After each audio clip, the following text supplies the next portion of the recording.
কত বড় ভাইটাল ব্যাপার। আগামী দিন তোমার মসজিদে আজান কে দেবে ওটা তোমার ডিএম ঠিক করবে। তোমার মসজিদের ইমাম কে হবে ডিএম ঠিক করবে।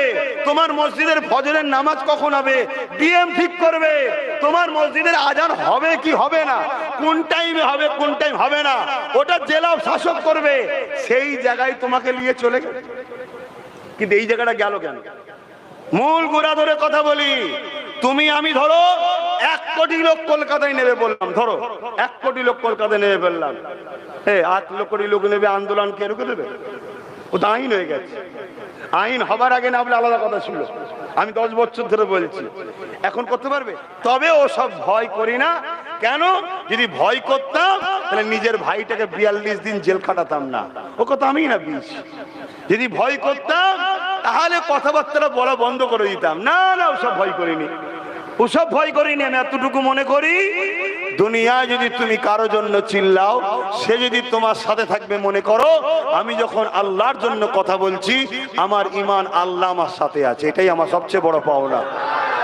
কিন্তু আমি কোনো মিথ্যা কথা, কোনো জুলুমের কথা কিছু বললাম, তাহলে এই আওয়াজটা ওটা দরকার আছে না? না, বিশাল বিশাল মিছিল হচ্ছে, মিটিং হচ্ছে, ভালো কথা, করো না। ওই মিটিং মিছিল থেকে আওয়াজটা তোলা দরকার আছে না? না, কেউ তুলছে না, তোলেনি। শুধু একটাই কাজ চলছে। কি কাজ? বিগত দিন যা হয়েছে তাই কাজ।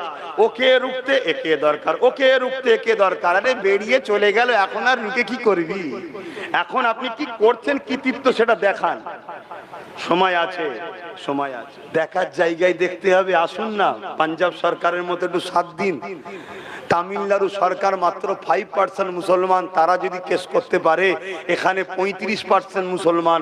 এই 33% 2011 বলেছিল, এখনো 33। ছেলে বলে একেবারেই বন্ধ নাকি? ওটা আবার বলুনি, তাহলে রাত্রিরে আবার কানে কানে যে বুঝাবে, খেয়ে ফেলবে খেয়ে ফেলবে। আমরা শুধু যেন খেয়েই ফেললাম আমার হিন্দু ভাইদের ঘরে। এই একটা পলিটিক্স ব্রিটিশদের কথা বুঝে আসছে। কোন মুসলমান যদি কোন হিন্দু ভাইয়ের উপরে জুলুম করে, ওই মুসলমান কিয়ামতের দিন নাজাত পাবে না। এর নাম ইসলাম। কথা শুনছেন না শোনেন? আল্লাহর সৃষ্টি, সে ভুল ধর্ম কি ঠিক ধর্ম, জবাব সে নেবে। তুমি আমার কে? খাওয়াও না কোনো ঘরে? খাওয়াই কে? আল্লাহ সৃষ্টিকর্তা খাওয়ায়। জুলুম করা যাবে না, কিন্তু তারপরে বোঝানো হচ্ছে না, হয় না? তো যাক, আমি ওইদিকে যাচ্ছি না। আমি যেটা বলতে চাইছি, তাহলে কৃষকদের মতো আমাদেরও তো আন্দোলন করা দরকার। চলো সবাই মিলে দল বেঁধে কলকাতা আইদিক উদিক না করে মার্চ হবে, কলকাতা থেকে শুরু হবে। 1 কোটি যুব সমাজ বেরোবে, 3.5 কোটি লোক আছে বলছি, কম বেশি 1 কোটি যুবক বেরোবে। 1 কোটি লোকের খাওয়া দাওয়া, থাকা, যাতায়াত খরচ, কথা বুঝছেন না? বোঝেন না? যেমন পাঞ্জাব সরকার করেছিল, কেউ নেতৃত্ব না দেয়, প্রথম সারিতে আমি থাকবো, বুলেটের গুড়ি প্রথম আমি খাবো। রাজি আছি? তোমরা রাজি আছো যেতে? হাত তুলে বলো রাজি আছো? না রে তুইবের সরকার সাথ দিক, তাহলে সরকারকে বাহবা দেবো না, বাহ ভালো কাজ করেছে কি। আর শুধু ভোট লিবার সময় বলবে, আর বলবে না তোমরা তোমাদের ঝামেলা মিটিয়ে লাও, ও করেছে আমি কি করব। তুমি যে কেন বলতে গেলে যে আমি রুখবো? আশায় মরে চাষা, আমাদেরকে তো চাষা বানিয়ে দিলে কি? তাহলে এই দাবিটা হওয়া দরকার আছে না? না, যে আন্দোলন থেকে দেখবেন এই দাবিগুলো হচ্ছে না, জানবেন ওই আন্দোলন গুলোর জন্যই কিন্তু বিগত দিন এরা দালালি করার জন্যই কিন্তু আমাদের ওয়াকাফ আজকে এই জায়গায় গেল। শুনছেন না শুনেন না? এরা নতুন করে আবার মাঠে নেমে পড়েছে ঘোলা জলে মাছ ধরবে বলে। শুনছেন তো নাকি? আমার কথা কষ্ট হচ্ছে যে এই সময় ভাইজান কি বলছে। হ্যাঁ, তুমি যদি ইমানদার হও তাহলে এই কথা কোনো বলতে পারছো না কেন? চোখে চোখ রেখে আসুন পাঞ্জাব সরকারের মতো 7 দিন। কি গো, এই জায়গাটা ধরো, চাপে পড়লে বিড়ালও দেখবেন গাছে উঠে পড়ে। 1 বছর বাকি আছে, চাপ যদি দিতে পারো 1 বছরের মধ্যে হুলুস তুলুস হয়ে যাবে। সমাধানের রাস্তা আছে না? নাই? তাহলে ঠিক জায়গায় তো সমাধান করতে হবে। কি হ্যাঁ, চিল্লে আর একটা জনের সুবিধা করে দিচ্ছ, তাহলে আমি কি আন্দোলনের বিরুদ্ধে বলছি? না, আন্দোলন করো, কিন্তু ঠিক জায়গায় সুইচ টেপো, চাপ দাও ঠিক জায়গায়। যে আমরা খেটে খাওয়া মানুষ কি করব, তোমাকে আমরা দিলাম কি করতে, আসো চলো। মহব্বত দেখাবার সময় হয়েছে, দুঃখের দিনই তো ভালোবাসা বোঝা যায়। কি সারা জীবন কত মহব্বত, কত প্রেম, আর একদিন অসুস্থ হয়ে যখন বিছানায় পড়ে গেছে, ও বিবি পালাচ্ছে, তাহলে জানতে হবে প্রেম ছিল না নাটক ছিল। এখন বিপদে পড়েছি, এখন তো একটু ডাকতে হবে নাকি, একটু সেবা খেদমত করো, একটু দেখো। এখন যদি গায়ে হাওয়া লেগে কেটে পড়ে, তাহলে আমাদেরকে নিজেদের পাওয়ার তৈরির দরকার আছে না নাই? ও পরের বাপকে বাপ বলা বন্ধ কর। বাপ যা 30, 40, 50, 70 যা হয় হোক গে যাক, নিজের হাতে থাক। বাকি যারা আছে আছে, আমার কাছে 40 জন লেবার আছে, তোর কাছে 100টা আছে, আমার কাছে 70টা আছে, তোর কাছে 90টা আছে। চল একসাথে লাগা, পার্টনারে বিজনেস করি। পার্টনার ছাড়া বাঁচার রাস্তা নেই। খেটে খুঁটে চলে আসবে 1 লাখ টাকা পাওয়ার থেকে, তুই আমাকে 1% শেয়ার দে, সারা জীবন মালিক থাকবো। কথা মাথায় ঢুকছে? 1% হয়তো 1000 টাকা হবে, কিন্তু 20 বছর, 30 বছর, 40 বছর সারা জীবন কোম্পানি থাকবে। 1000 করে আস্তে আস্তে একদিনে 1 কোটি টাকা পাবে। আর খেটে এক চান্সে 1 লাখ লিবি, ও 3 দিন পরে ফুর্তি আনন্দ করতে করতে উড়ে যাবে। অতএব সব জায়গায় পার্টনারশিপ হও যদি বাঁচতে চাও। আর না হয় ওই 500, 1000 খাও, কয়েক লক্ষ মিলিয়ন কোটি টাকা লেলিয়েছে। এখনো বলে যাচ্ছি, আমার নবী পাকের কাতারে আসেন, আমার রাসূলুল্লাহ নীতি আদর্শ, লাকাদ কানা লাকুম ফি রাসূলিল্লাহি উসওয়াতুন হাসানা। আমার নবী পাককে আল্লাহ মডেল বানিয়েছে, সেই নবী পাকের সুন্নাহ অনুযায়ী জীবন গড়ুন। নবী পাককে মডেল বানান। নামাজের বেলায় নবী লীলা, কারবারের বেলায় নবী বাদ, রোজার বেলায় নবী লীলা, সংসারের বেলায় নবী বাদ, হজের বেলায় নবী লীলা, রাষ্ট্র সেবায় নবী বাদ। এই জন্য মুনাফিকি করার জন্য আল্লাহ আমাদের উপরে জালিমকে বসিয়ে আমাদেরকে এবারে টাইট দিচ্ছে, শাস্তি দিচ্ছে।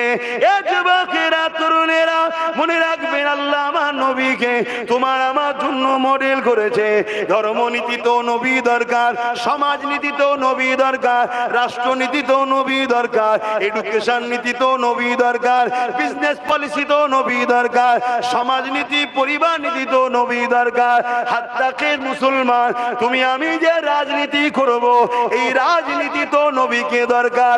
ওই রাজনীতি করা হারাম যে রাজনীতিতে নেশা জাতীয় দ্রব্যকে প্রয়োগ করা হয়, ওই রাজনীতি হারাম যে রাজনীতিতে মানুষের উপরে জুলুম করা হয়, ওই রাজনীতি হারাম যে রাজনীতিতে নিরীহ এমন করে গরিব আনিস খানকে মেরে দেওয়া হয়, ওই রাজনীতি করা হারাম।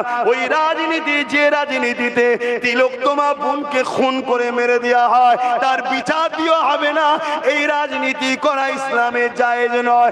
এ যুবকেরা মনে রাখবেন, কেউ যদি মনে করে আমি গণতান্ত্রিক দেশে বাস করছি, তাহলে আমি কি করব?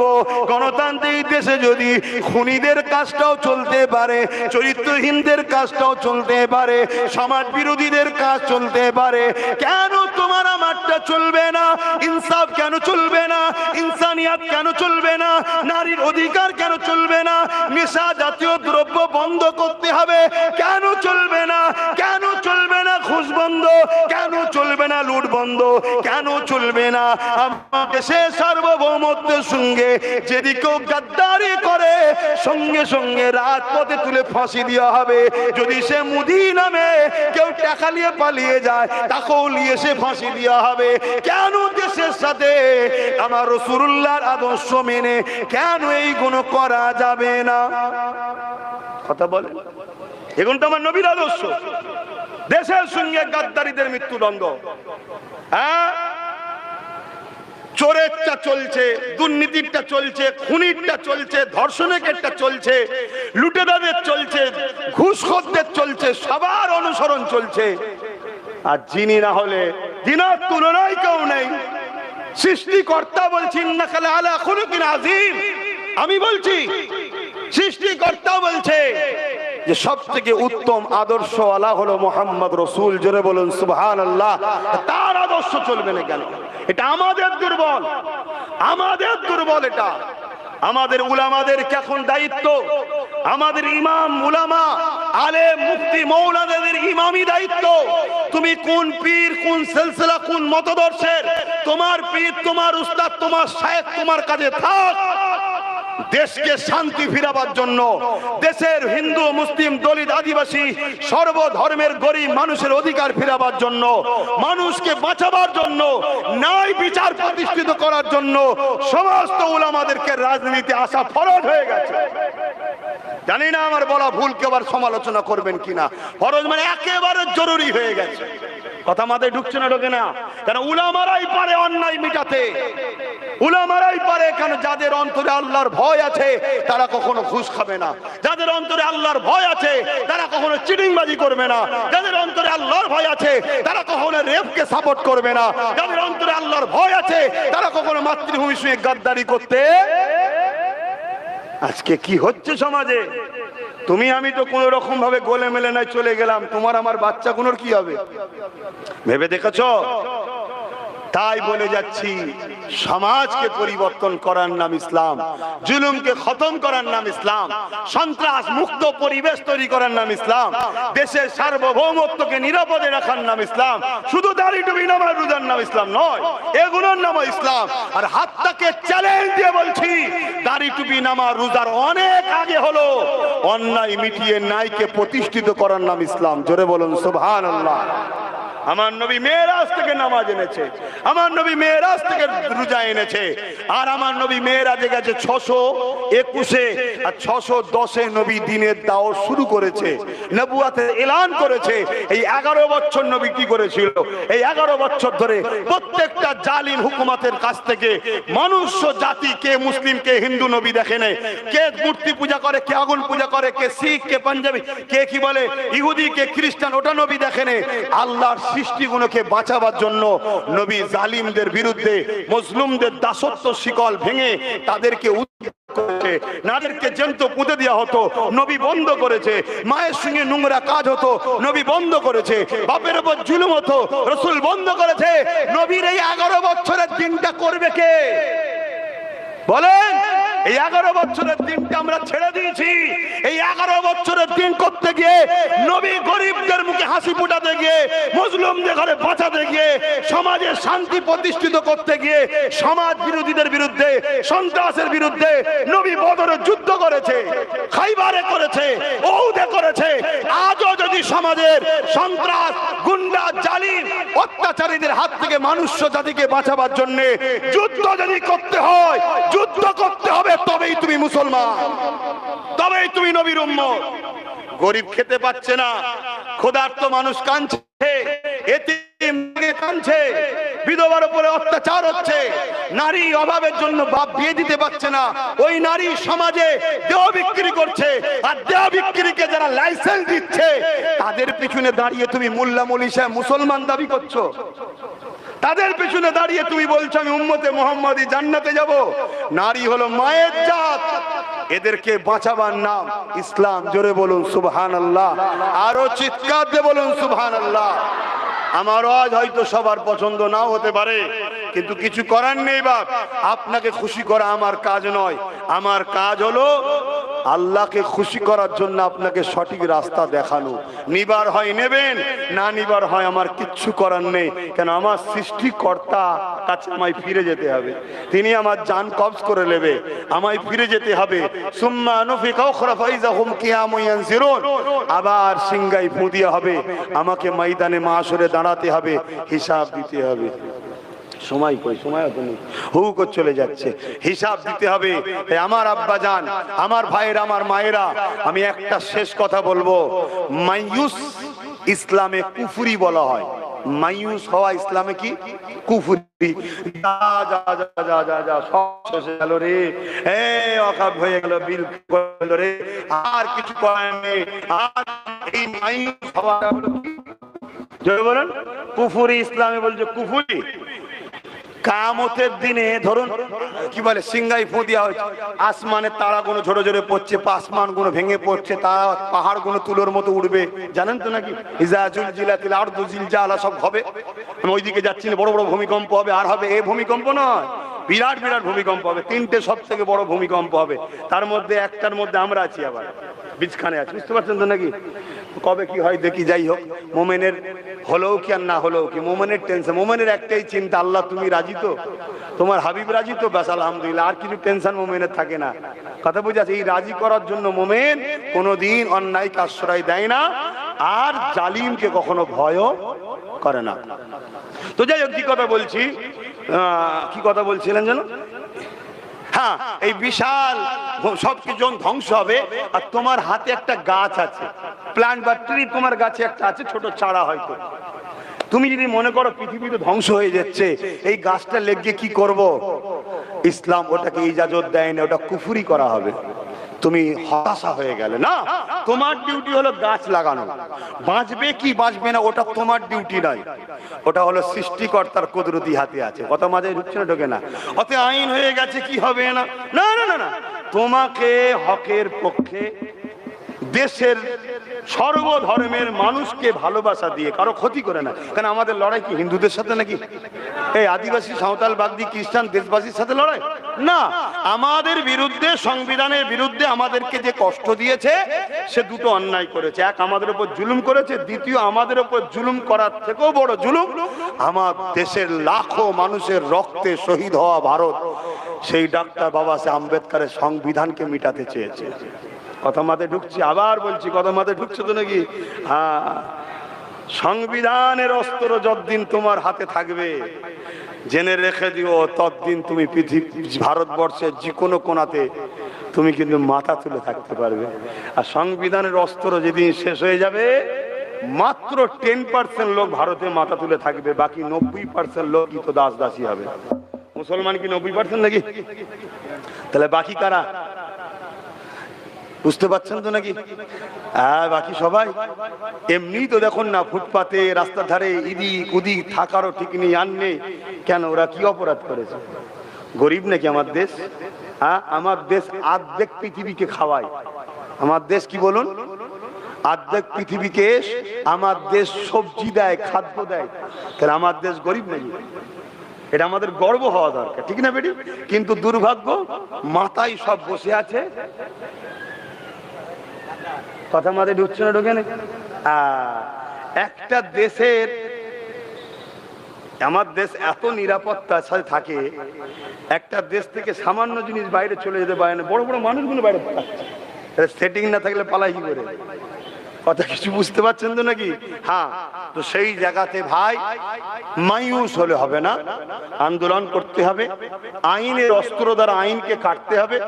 আমার যতটুকু ক্ষমতা আছে, দেশের স্বার্থে, সংবিধানের স্বার্থে, এবং আমাদের ভালোবাসা, ইমান, ধর্ম, সেই ধর্মের স্বার্থে আমি আইনের অস্ত্রতে ধার দিচ্ছি, তার দ্বারা যা করার করছি। কথা বুঝে আসছে?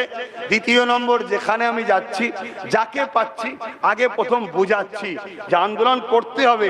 এই আন্দোলনটা হট করে নেবে আমার প্রতিবেশী ভাইয়ের উপরে আঘাত না হয়ে যায়।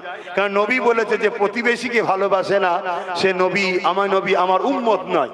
আর ভারতবর্ষে প্রত্যেকটা মুসলমানের প্রতিবেশী হলো হয় হিন্দু, নাই আদিবাসী, নাই সাঁওতাল, নাই বাগদি, কোনো না কোনো ধর্মের লোক। নবী বলছে যে প্রতিবেশীকে ভালোবাসে না, সে আমার উম্মত নয়। কথা মাথায় ঢুকলো? তাহলে ইসলাম কত বড় মেসেজ দিয়েছে। তাহলে সেই জায়গায় প্রথম আমি ট্রেনিং দিয়ে সব ভাইকে ঝালাই করছি, বোঝাচ্ছি। আর যারা বিরোধী করেছিল, অনেকে তার মধ্যে থেকে সব লাফালাফি করছে, দেখি কে কি করে, দেখি না। লাস্ট ইনশাল্লাহ হবে, ছাড় নেই। বলুন বলুন, ছাড় নেই। কেন? সংবিধানের ওপরে কোনো বেটা নয়, দেশের ওপরে কোনো বেটা নয়।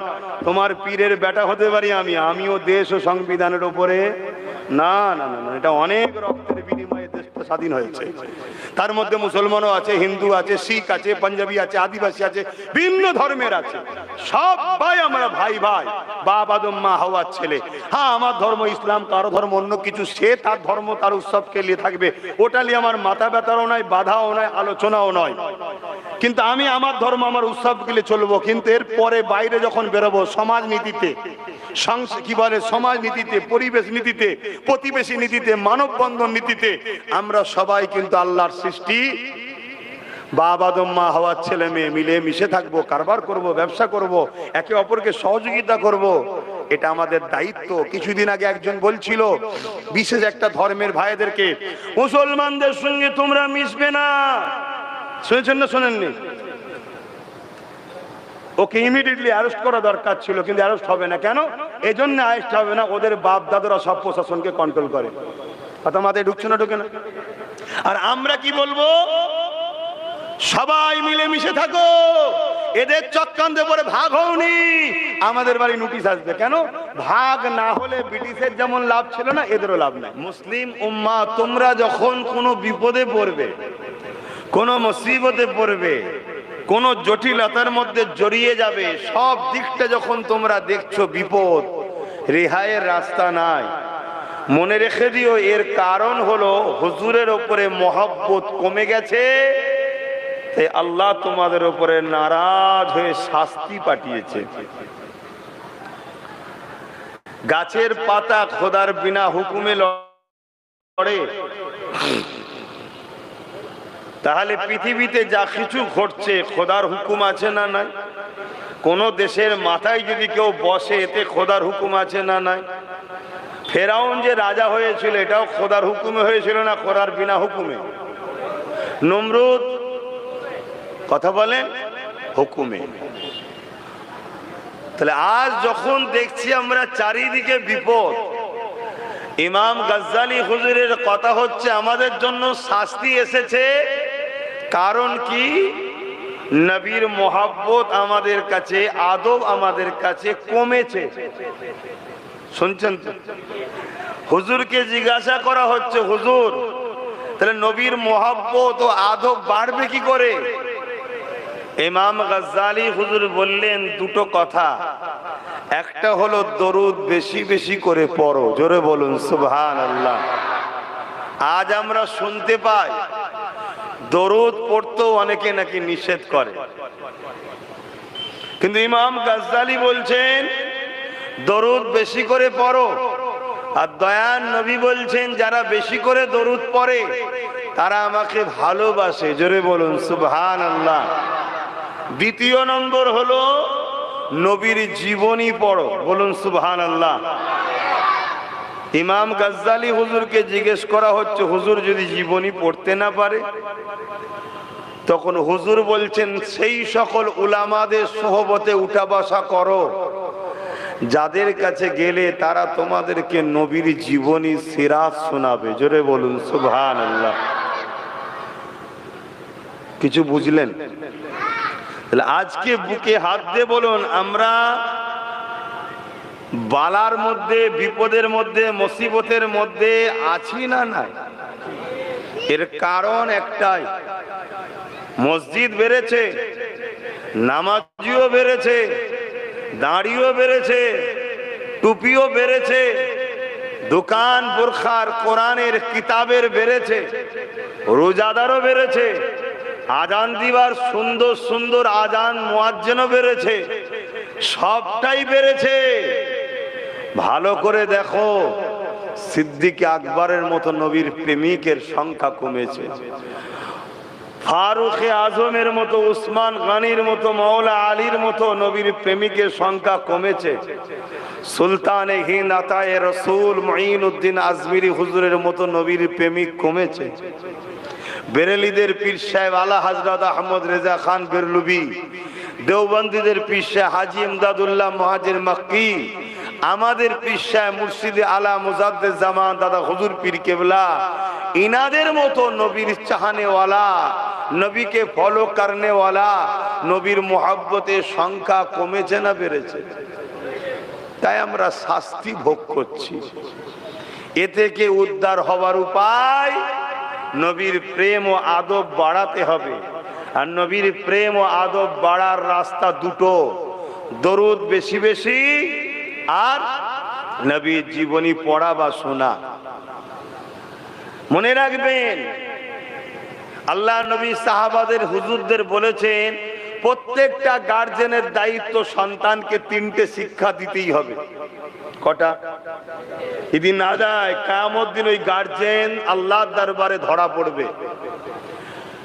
সাহাবা হুজুররা জিজ্ঞেস করলেন কি 3টে শিক্ষা? আল্লাহ নবী নম্বর 1 বললেন তোমরা তোমাদের সন্তানকে তোমাদের নবী মুহাম্মদ রসুলের প্রেম ও আদব শিখাও। শুনছেন? শিখান, বলেন শিখান। টাইটেল পাস করে বেরিয়ে পড়েছে নবীর প্রেম নেই, নবীর শানে গুস্তাখি হচ্ছে। এর জন্য দোষী কারা? গার্জেন। দ্বিতীয় নম্বর হলো আহলে রসুল, আমি নবী আমার আল, তাদের প্রেম ও আদব করা শিখাও। আমার আব্বার কথা শোনাচ্ছি, হুজুরের কথা শোনাচ্ছি। 3 নম্বরে নবী বললেন তোমরা তোমাদের সন্তানদেরকে কোরআনের শিক্ষা দাও। তাহলে নাম্বার 1-এ আমি নবী আমার প্রেম আদব, নাম্বার 2 আমার আহালদের প্রেম ও আদব। এই দুটো শিক্ষা যার দিলে থাকে তার দিলে কোরআনের মতো পাওয়ার থাকবে। না হয় কোরআন তো খারিজিরাও পড়েছে, কোরআন তো মুতাজিলারাও পড়েছে, কোরআন তো তারাও পড়েছে যারা হযরতে মৌলা আলীকে দামেস্কের মসজিদে শহীদ করেছে, কোরআন তো তারাও পড়েছে যারা হযরত ওমর ফারুককে বিষ পান করিয়েছে, কোরআন তো তারাও পড়েছে আমার রসুলের থেকে পড়েছে।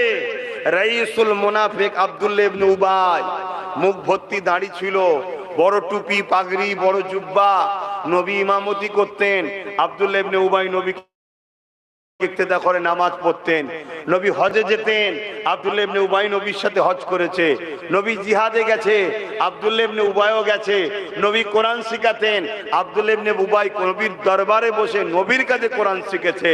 অথচ কোরআন তাকে জান্নাতি ঘোষণা দিয়েছে, সব থেকে নিকৃষ্ট জাহান্নামের ঘোষণা দিয়েছে। কারণ কি? ওর দিলে নবীর প্রেম ও আহলে রসুলদের প্রেম ছিল না। আমার কথা নিতে পারবেন কি জানি না, কেন আমার রুট বাপ সবার সঙ্গে মেলে না। সবাই যখন হাসে তখন আমি কাঁদি, আর যখন সবাই কাঁদে তখন আমি হাসি। এখন দেখছেন না কি হচ্ছে?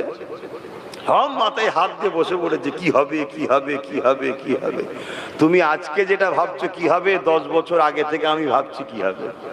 কিন্তু 10 বছর ধরে সমাজ আমাকে দালাল থেকে শুরু করে, বাপ মা তুলে গাল দিয়া থেকে শুরু করে কি না বলতে বাদ দিয়েছে।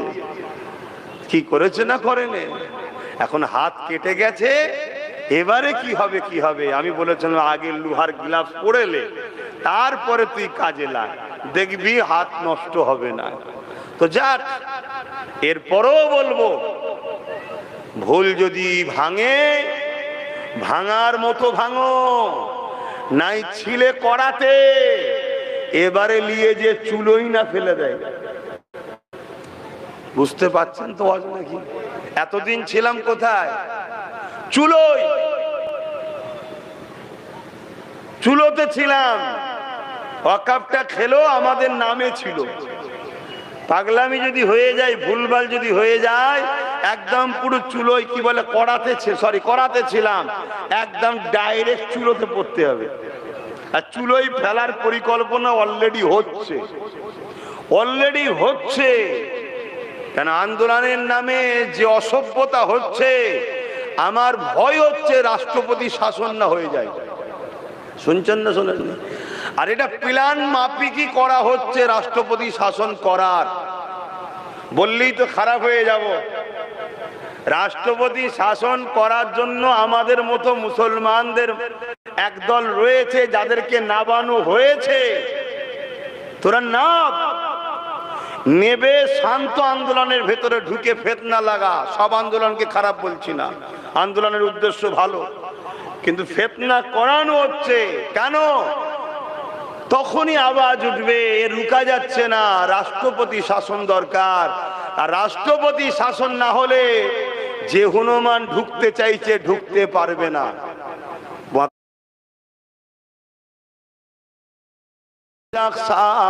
পরিচালনা হবে। হ্যাঁ, এতটা জোর নিয়ে আমরা বলছি কেন? পৃথিবীতে সূর্য যেমন পূব থেকে ওঠে, পশ্চিমে অস্ত যায়। হ্যাঁ, একটা দিন পশ্চিম থেকে উঠবে, কিন্তু কোনদিন যদি সূর্য ওঠারও সমস্যা হয়, সেটাও যদি কেউ বলে, তার থেকেও বড় বিশ্বাস আমাদের নবীর কথার উপরে। জোরে বলুন সুবহানাল্লাহ। কথা কিছু বুঝাতে পারছি? এই যে মসজিদে আকসা, এই মসজিদে আকসার একটা বৈশিষ্ট্য আছে। ওই বৈশিষ্ট্যটা হলো এটা, মসজিদে আকসা যার হাতে থাকে পুরো পৃথিবীতে তার হুকুমত চলে। বুঝতে পারছেন? অ্যাকচুয়ালি মসজিদে আকসাকে আজকে আমেরিকা কবজা করে রেখেছে মূলত। দেখছি সামনে নেতানিয়াহু, কিন্তু মূলত এর পিছনে সব থেকে বড় কালপিট যে বদমাইশ, সেটা হলো আমেরিকার বর্তমান যে শাসক রয়েছে বা XYZ। কথা বুঝে আসছে? কেন টার্গেট হলো মসজিদে আকসার একটা বরকত আছে। বরকতটা হলো এটাই, মসজিদে আকসা যার কবজায় পৃথিবীতে তার হুকুমত চলে। ইতিহাস বলছে মসজিদে আকসা হযরতে নবী সুলাইমান আলাইহিস সালামের নেতৃত্বে তৈরি হয়েছিল। মসজিদে আকসা সুলাইমান আলাইহিস সালাম, তার আগেও হয়েছে, আমি উনি দ্বিতীয়বার যে করেছে, সুলাইমান আলাইহিস সালাম পুরো পৃথিবীর উপরে রাজত্ব চালিয়েছে। জোরে বলুন সুবহানাল্লাহ। এই মসজিদে আকসা হযরতে নবী দাউদ আলাইহিস সালাম তিনারও হাতে ছিল, তিনারও হুকুমত চলেছে। এই মসজিদে আকসা হযরতে নূহ বিন ইউসা, তিনি যিনি ইরাকে মাজার আছে, আল্লাহ করে ওনার দরবারে আল্লাহ হাজির করেছে, ওই হুজুরের নবীর দরবারে, তিনিও দখল করেছে। এই মসজিদে আকসাকে আবার কখনো কখনো বিভিন্ন গোত্র দখল করেছে। যেমন তাদের মধ্যে থেকে রোম সম্রাট সে একবার দখল করেছে, সেলিবিয়ারা দখল করেছে। আগে নবী আলাইহিস সালামদের সময়তে আরো অনেকে দখল করেছে। যখন যার কবজায় ছিল পুরো পৃথিবী তাদের দাবদাবা ছিল। জোরে বলুন সুবহানাল্লাহ। আল্লাহ পাক মসজিদে আকসাতে ইসলাম ও মুসলমানদের ঘরে রেখেছে সব সময়, শুনছেন? কিন্তু মুসলিম সমাজের মানুষ যখন ওইখানে বসবাস করতে করতে তাদের নবীদের কথা ভুলে গিয়ে আল্লাহর বিরোধী কর্মকাণ্ডে জড়িয়ে গেছে, পাপাচারে জড়িয়ে গেছে, তখনই আল্লাহ জালিম বাদশা বসিয়ে তাদের হাত থেকে, মানে এলাকা থেকে তাদেরকে তাড়িয়েছে বা তাদেরকে গণহত্যা করেছে। এটা শাস্তিও বলতে পারেন। সেই মসজিদে আকসা বেদখল হয়েছে।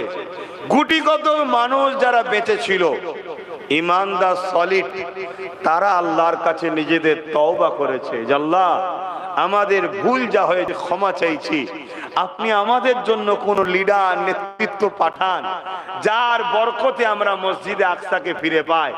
আল্লাহ পাক কখনো দাউদ নবীকে, কখনো নবী ইউসা বিন নূহকে এভাবে আল্লাহ পাঠিয়ে আবার জালিমদের হাত থেকে মসজিদে আকসাকে আল্লাহ আবার উদ্ধার করেছে। জোরে বলুন সুবহানাল্লাহ।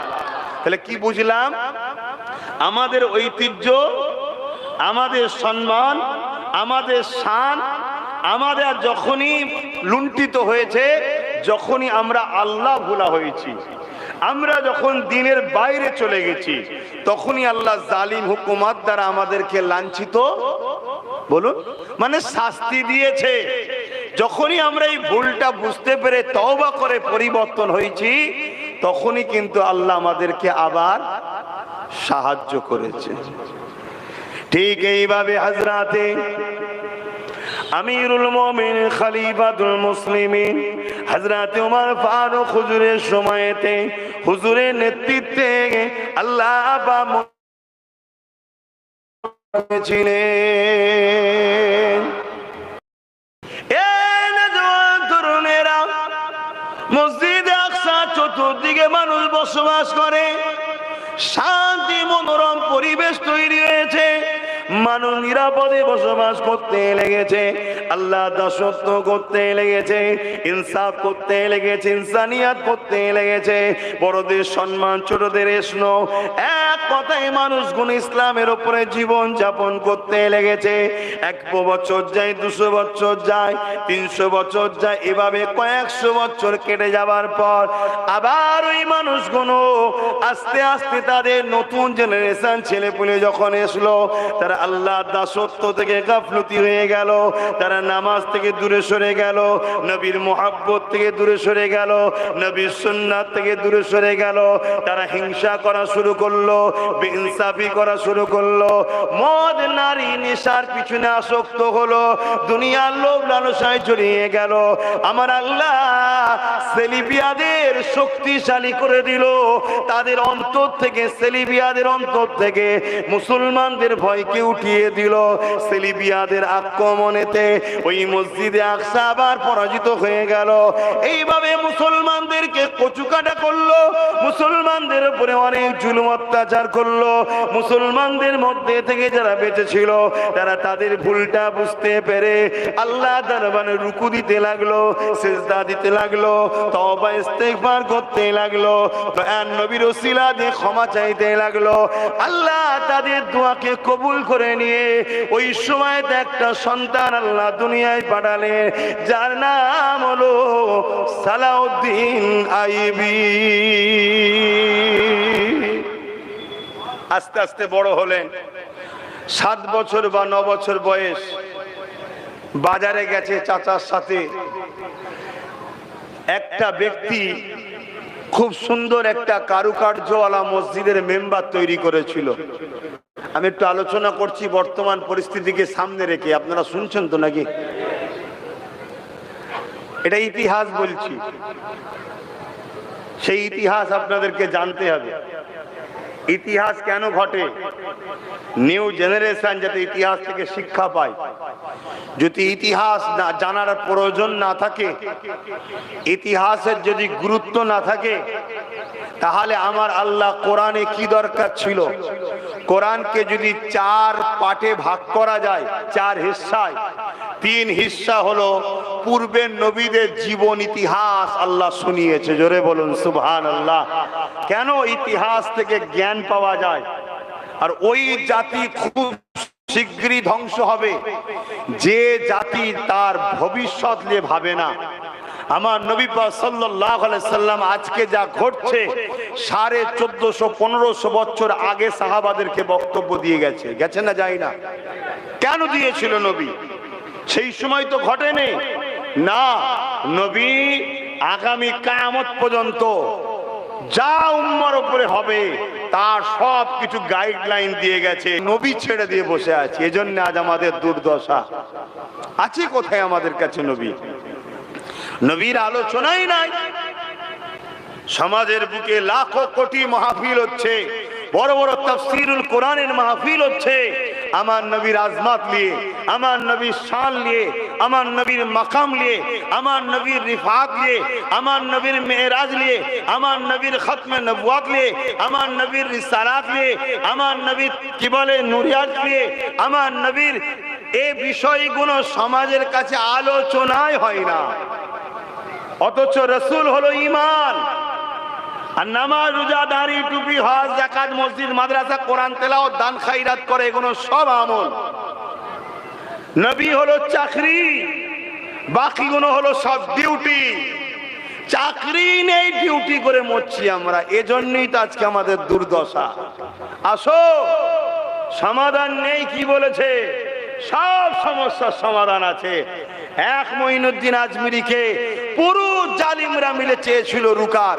মঈনুদ্দিন আজমিরি কি বিশাল বাহিনী নিয়ে এসেছিল নাকি?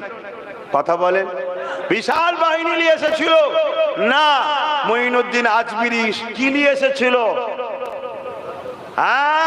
হযরতে মুসা আলাইহিস সালামকে যখন আল্লাহ বলেছিলেন, মুসা ফেরাউন বড় জুলুম করছে, ওর কাছে যাও, যে বলো বড্ড বাড়াবাড়ি করছে, ওকে শুধরাতে বলো। মুসা নবী কি AK-47 নিয়ে, কামাল নিয়ে, বোম বন্দুক নিয়ে আর একদম পুরো ফোর্স নিয়ে গেছিল নাকি? হ্যাঁ, আরে মুসা নবী আর মুসা নবীর ভাই হযরতে বলবেন তো হারুন আলাইহিস সালাম, ইনারা দুজন ছাড়া তার কেউ নেই। তাহলে কি করে গিয়েছিল? মুসা নবী আল্লাহর কাছে বলেছিলেন, আমি হাফেজ নই তো, তাই কোরআনের আয়াত সবসময় স্মরণে থাকে না। আর তারপরে এই 2 তারিখের পর থেকে আমি একটু মানসিক দিক দিয়ে খুব কষ্টের মধ্যে আছি যে আমার জাত ঘুমিয়ে ঘুমিয়ে নতুন প্রজন্মর জন্য শেষ করে দিয়ে গেল। কথা বুঝে আসছে না? এজন্য সম্পূর্ণ দোষী। আমাকে যদি বলেন 100-র মধ্যে 100% দোষ হলো মুসলমানের। এই যে কেন্দ্রে কালা কানুন তৈরি হয়েছে, এর জন্য দোষী কারা? 100% দোষী আমরা দোষী। এ বিষয়ে আজকে বেশি আলোচনা করছে না, কেন অন্য জায়গায় এসেছি। তারপরে একটু টাচ দিচ্ছি, কারণ এটা ধর্মের সাথে জড়িয়ে আছে। তাই আমরা নিজে হাতে করে নিজেদের বাচ্চাদের জন্য কাফন কিনে দিয়ে যাওয়া দরকার। আর না হয় প্যালেস্টাইনের মানুষের মতো ওই তেরপল দিয়ে ছিঁড়া চটপট দিয়ে কম্বল টম্বল পরিয়ে জড়াবে। তুমি যাই করো, আগামী দিন প্যালেস্টাইনে যা হয়েছে তোমাদের সাথে হতে চলেছে। গত 10 বছর আগে বলেছিলাম ওয়াকাফ যাচ্ছে গেছে, আর আজকে বলে যাচ্ছে আগামী 2-3 বছরের মধ্যে তোমরা দেখে নেবে প্যালেস্টাইনবাসীর মতো তোমাদের সঙ্গে ঘটছে। বেশি না, 2-3 বছরের মধ্যে দেখতে হবে তোমরা, ইনশাল্লাহ। কথা বুঝে আসছে না? নাই। এবার যদি বলেন লুকার কি রাস্তা নেই, কে বলেছে রাস্তা নেই? কে বলেছে রাস্তা নেই? 1 মাসের মধ্যে ঢুকে দিয়ে যাবে, 1 মাসের মধ্যে ঢুকে দিয়ে যাবে। রাস্তা সেই একটাই, সব মোল্লা মলিসা পীর পীরজাদা সবাইকে ছাড়তে হবে, ছেড়ে দিয়ে একটাই রাস্তায় সবাই ধরো, মুহাম্মদ রাসূলের কদমে চলো। মুহাম্মদ রাসূলের কদমে গিয়ে যে মোল্লা মলিসা ইমাম মুফতি বক্তা তোমাকে মুহাম্মদ রাসূলের সঙ্গে জুড়তে চাইছে, তাদের নেতৃত্ব মেনে তাদেরকে জিন্দাবাদ বলো। বাকি সব গাদ্দারকে লাথি মেরে ফেলে দাও, তাহলে তোমরা বাঁচবে না, তোমরা বাঁচতে পারবে না। তোমরা যতই এক করো, তোমরা যত এক বলে আওয়াজ দেবে যে এক হও, এক হও, এক হও, মনে রাখবে তোমাদের পাশে আর একটা বড় শক্তি যারা তোমাদেরকে ভাই বলে বুকে এখনো রেখেছে, তাদের কানে বীজ দেবে একদল লোক এক হওয়ার জন্য। তোমার ওই আওয়াজ ভুল হচ্ছে, তোমার ওই আওয়াজ ভুল হচ্ছে। তোমার আওয়াজ দরকার সংবিধান বাঁচাবার জন্য এক হও, সংবিধান বাঁচাবার জন্য এক হও।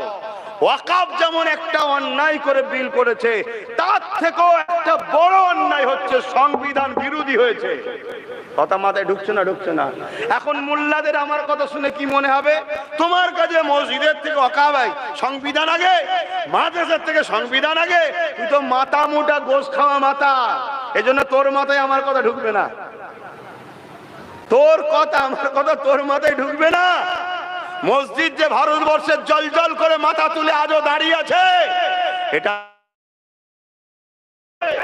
জুলুম বন্ধ করলো, সব বন্ধ করে দিল, পুরো ভালো মানুষ হয়ে গেছিল। কিন্তু ওর একটা বন্ধু ছিল হাবিল নাম, সে একদিন ফেরাউনের কান খেলো। কি আমরা যেভাবে পরের বাড়ির মেয়েকে তুলে নিয়েছে জুলুম করি, জোর করে ইজ্জত লি, তোর স্ত্রীর যে কেউ ইজ্জত লাইনের কি মানে আছে? নাউজুবিল্লাহ। শয়তানের মাথায় ঢুকে গেল ভূত, ব্যাস শুরু হয়ে গেল আরো শয়তানি। শয়তানি তো শয়তানি, এত শয়তানি শুরু করলো, একদিনে শুধু 12,000 বাচ্চাকে জবাই করেছে ফেরাউন। যেমন আজকে প্যালেস্টাইনের বাচ্চাগুলোকে জবাই করছে, শহীদ করছে। এ তো ফেরাউনি স্টাইল। কোন পৃথিবীর কেউ প্রমাণ করতে পারবে যে কোন রসুলের প্রেমিক ইমানদার কোন মুসলমান পৃথিবীর কোন নিরীহ মানুষকে মেরেছে? একটা নিরীহ মানুষকে মেরেছে? প্রমাণ করতে পারবে? চ্যালেঞ্জ দিচ্ছি, প্রমাণ করতে পারবে না। তারপরও ফেসবুকে ইউটিউব খুললে হাজারো মিথ্যা মিথ্যা ইতিহাস শোনা যাবে। কেন শোনা যাবে? মিথ্যা ইতিহাস যদি শোনানো না যায়, তাহলে তো আমাদের ঝুলিতে লোক বাড়ানো যাবে না। আর আমাদের ঝুলিতে যদি লোক না বাড়ে, তাহলে আমরা ব্রিটিশদের মতো টিকে থাকবো কি করে? কথা মাথায় ঢুকছে না? ঢোকে না? হ্যাঁ, মিথ্যা প্রোপাগান্ডা। কাদের কাছে ইতিহাস শোনাচ্ছে? কাদের কাছে ইতিহাস শোনাচ্ছে? যারা স্কুলের দরজা কোন দিকে সেটাও জানে না, দিন রাত মোবাইল নিয়ে, মাচানে রেডিও নিয়ে, গান নিয়ে, হই নিয়ে, গেঁজা নিয়ে, মদ নিয়ে, ভাঙ নিয়ে দিন রাত হই হই করছে। আর দিনের শেষে রাত্রিরে 200 টাকা কি 100 টাকা কি 150 টাকা রোজ পাচ্ছে, ঘরে চলে যাচ্ছে। আর যারা এই বিষটা ছড়াচ্ছে তাদের ছেলেরা কেউ আমেরিকায়, কেউ দুবাইয়ে, কেউ জাপানে, কেউ ফ্রান্সে, কেউ আবার সৌদি আরবে মুসলমান নেতাদের সঙ্গে বসে খাচ্ছে। শুনছেন না শোনেন না? আর এখানে বিষ উগলাচ্ছে, মাথা মুটার কোয়ালিটি থাকে। কিন্তু আমি অনেক চিন্তা করেছি, এত সোশ্যাল মিডিয়া এই হচ্ছে, এগুলো কি দেখতে পাই না?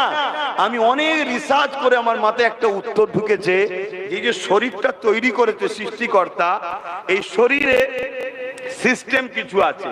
যেমন পেট্রোল গাড়িতে ডিজেল দিলে ও গাড়ি ঠিক চলবে না, ডিজেল গাড়িতে পেট্রোল দিলে ঠিক চলবে না, তেমন সৃষ্টিকর্তার এই শরীরে হারাম খাদ্য ঢুকে গেলে এ শরীর কখনো মনুষ্যত্বের রাস্তা দেখাতে একটু বলুন পারে না। আজকে বড় প্ল্যান করে যাদেরকে এই রাস্তায় নামানো হয়েছে, এদেরকে গু গোবর থেকে শুরু করে, পিসাব থেকে শুরু করে, হারাম খাদ্য থেকে শুরু করে বাদ দাইনে সব খেয়ে দিয়েছে। তাই এদের মনুষ্যত্ব ফিরে আসছে না। এবারে হ্যাঁ, এরপরও একটা কথা বলতে লাগে, আমার নবী পাক সাল্লাল্লাহু আলাইহি সাল্লাম ১৫০০ বছর আগে এসে পুরো পৃথিবীতে এই রকম পরিস্থিতি, এর থেকেও ভয়ানক পরিস্থিতি ছিল। মুহাম্মদ সাল্লাল্লাহু আলাইহি সাল্লাম একা এসে তেনার আখলাক, চরিত্র, ব্যবহার, আদর্শ দেখিয়ে, ইনসাফ, ইনসানিয়াত নাই বাণী শুনিয়ে পুরো পৃথিবীর বুকে শান্তি, সাম্য প্রতিষ্ঠিত করেছিলেন। জোরে বলুন সুবহানাল্লাহ। তাই আমাদেরকে ওই রাস্তাটাই অবলম্বন করে চেষ্টা করতে হবে। এবার এখানে একটা প্রশ্ন থাকে, তাহলে কেউ যদি আমায় মারতে আসে, আমি কি তাহলে মারবো না? আমার ইসলাম যেটা বলেছে ওটাই আপনাকে করতে হবে। কেউ যদি আপনাকে মারতে আসে, আপনি তাকে মারবেন না, আপনি তাকে ডিফেন্স করবেন।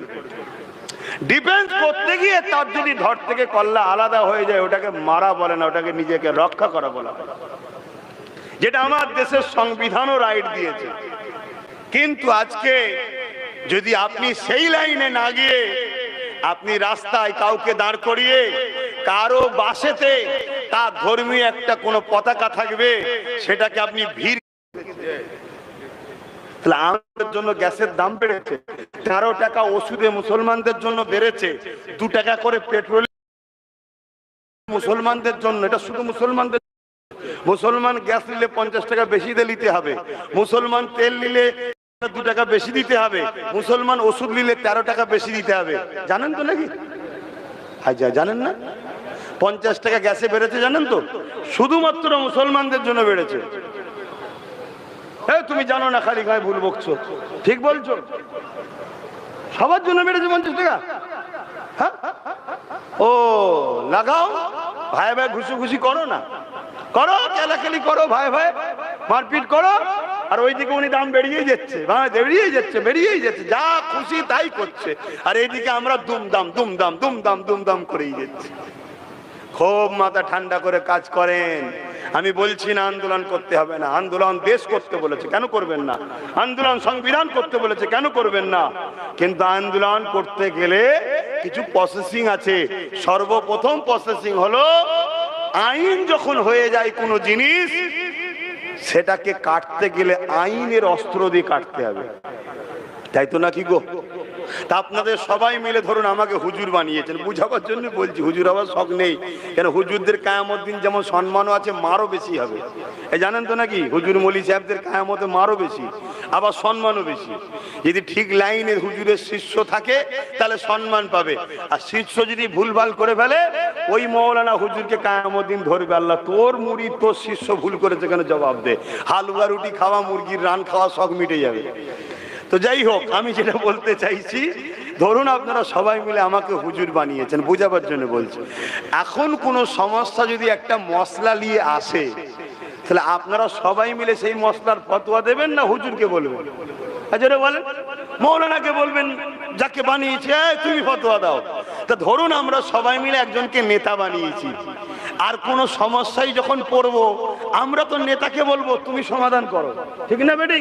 তাহলে আমাদের তো সবার উচিত রাজ্যের সিএম কে বলা যে আপনি সুপ্রিম কোর্টে যে কেস করুন, 230টা এমএলএ নিয়ে যান, সবাইকে দিয়ে কেস করান, এমপিদের দিয়ে কেস করান, পুরো রাজ্যে যত ওয়াকাফের যত সভাপতি সেক্রেটারি প্রেসিডেন্ট ৭৭ বছর ধরে যারা খাচ্ছে কম বেশি সবাইকে বলুন যে কেস করতে। কি এটা তো উচিত তো নাকি? না ভুলে গেল কথা? এরপরেও যদি কোনো মুসলমানের বলে না তুমি আমার দিদির বিষয়ে বললে কেন, তোর উপরে খোদার গজব হওয়াই দরকার, তোর উপরে খোদার গজব হওয়াই দরকার। কথা বুঝে আসছে না? আমি কিছু ভুল বলছি নাকি? আমি ওর বিরোধী করতে বলছি? ওকে তো বলা দরকার। ও তো কলকাতায় দাঁড়িয়ে বললো পুরো ভারতের মুসলমান যদি বিপদে পড়ো আমি তার জন্য আছি। ভারত বলে ফেলেছে, ঝোঁকের মাথায় জানছে বুকা তো। এ তো সব মাথা মুটা। হাসুনি তোমাদেরকে মাথা মুটা মনে করে। আর না এনআরসির সময় 8 জন এমপি ছিল না, তাদেরকে দ্বিতীয়বার আবার দেওয়া হলো, তোমরা সব জয়গান গেয়ে দিলে। একবারও জিজ্ঞেস করেছিলে যে 8টা কেন গেল না? খুশি হলেন কি কষ্ট পেলেন জানি না। এরপরও বলছি আমি কাউকে ব্যক্তিগত আঘাত দিতে চাইনি। হক কথা বলতে গিয়ে কারো যদি গায়ে লেগে যায় আমার কিছু করার। সালাম দেবো ইয়া নবী সালাম।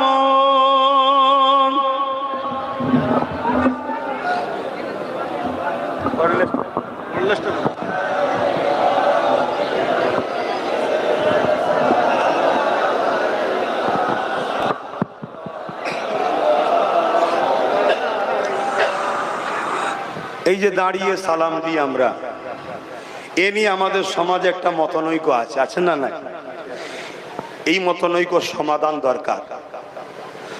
যারা বসে সালাম দেন তিনাদের উলামা, যারা দাঁড়িয়ে সালাম দেয় ওনাদের উলামাদের এক জায়গায় বসা দরকার আছে না? না, বসে সমাধান করলে দরকার।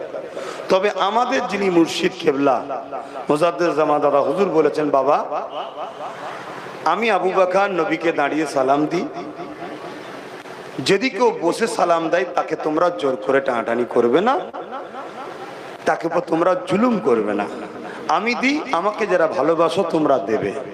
কিন্তু কেউ যদি বসে সালাম দেয় তার বিরুদ্ধে আমার দাদা হুজুর কোনো ফতোয়া দিয়ে তা আশা রাখবো যদি কেউ বসে সালাম দেয় তাদেরও উচিত হবে না আমরা দাঁড়িয়ে সালাম ওয়ালাদের পিছনে ফতোয়া দেওয়া। ঠিক নাকি? যদি বলেন কোরআন হাদিসে নেই, কোরআন হাদিসে নেই যখন এক জায়গায় বসে যারা দাঁড়ায় তাদেরকে শিখিয়ে দিলেই তো হয়, সমাধান মিটে যাবে না? কিন্তু এতটুকু আমি জানি বাবুল আদব কিতাবুল কিয়াম হাদিস পাকে আছে নবীকে সাহাবারা দাঁড়িয়ে সালাম দিতেন। জোরে বলুন সুবহানাল্লাহ। এতটুকু আমি জানি আল্লাহ কোরআনে বলছেন সল্লু দরুদ পড়ো ওয়াসাল্লিমু সালাম দাও। সালামের বেলায় আল্লাহ বলছেন তাসলিমা। তাসলিমা মানে দিবার মতো করে সর্ব উত্তম ভাবে সর্বদিক দিয়ে সম্মান আদব ভালোবাসার সাথে দাও। আল্লাহ দরুদের বেলায় বললেন শুধু সল্লু পড়ো, আর সালামের বেলায় তাসলিমা বললেন কেন? আল্লাহ বললেন দরুদ পড়লে নেকি হয়, নেকি ফেরেশতা লিখবে, কিন্তু সালাম যখন দিবি আমার হাবিব জবাব দেবে, তাই আদবের সাথে লে। এজন্য আমরা দাঁড়িয়ে দিই। কথা ক্লিয়ার? এবার সবার প্রেম কি সমান হয়? সবার আদব কি সমান হয়? অনেক ছেলে আছে বাপের জুতোতেও পা লাগলে সালাম খায়, অনেক ছেলে আছে বাপের কাছে কি কোলে বসে থাকে। এক একজনের প্রেম এক ধরনের। কেউ যদি মনে করে বসে দিয়াটাও আমার নবীর আদব প্রেম, সে নবীর সঙ্গে সে বোঝাপড়া করবে, আমরা তাদের বিরুদ্ধে ফতোয়া। আবার আমরা মনে করি হুজুরকে সব থেকে আদবের সাথে হাত বেঁধে সালাম দেবো, এবারে বোঝাপড়া হুজুরের সাথে আমাদের হবে। কথা আমাদের ঢুকছে না? ঢুকে। কিন্তু বীজখানে এই নিয়ে ফেতনা করে উম্মার মধ্যে টুকরো টুকরো করা হচ্ছে না? হয়নি? এটা একটা চক্রান্ত, এটা একটা চক্রান্ত। তবে মনে রাখবেন পূর্ব ভারতের মানুষ আপনাদের জন্য মুজাদ্দেদ জামান দাদা হুজুরকে আল্লাহ তিনি সিলেক্টেড করেছেন ইমাম হিসাবে, মুজাদ্দেদ হিসাবে। যেমন হাজী ইমদাদুল্লাহ মাহাজের মাক্কি ইউপি উত্তরপ্রদেশ ওই এলাকার জন্য এসছেন, আল্লাহ হযরতকে আরেক এলাকার জন্য উপারে পাহাড় এলাকায় কারামত আলী জুনপুরি সাহেবকে দিয়েছেন, ঠিক তেমনি আল্লাহ পূর্ব ভারতের মানুষ তোমাদের জন্য মুজাদ্দেদ জামান করে দাদা হুজুরকে পাঠিয়েছে। তাই উচিত হবে আমাদের মধ্যে ঐক্যবদ্ধ হয়ে মুজাদ্দেদ জামানের নীতি আদর্শ কোরআন সুন্নাহ ইজমা কিয়াস অনুযায়ী যেটা দিয়েছে তার উপরে চলে ভাইচারা রেখে সর্বধর্মের মানুষের সঙ্গে এক হয়ে দেশ ও দেশবাসী মিলেমিশে থাকা দরকার। আসুন সকলে সালাত ও সালাম পাঠ করি। ইয়া নবী সালাম, ইয়া রাসূল সালাম, ইয়া হাবিব সালাম।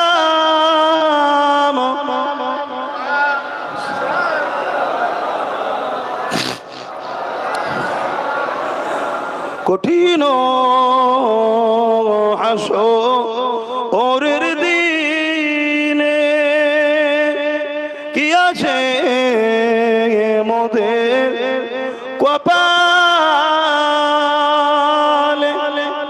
গুনাহগার উম্মাহ আতো আপনার লইবেন সঙ্গে মাহশরে নবী সালাম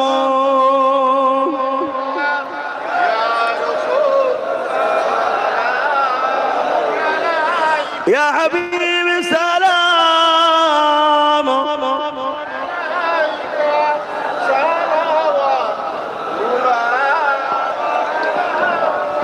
সংক্ষেপ করছি নামাজের দিকে খেয়াল করে সকলে বসুন গায়ে গায়ে বালাগাল উলা বিকামালিহি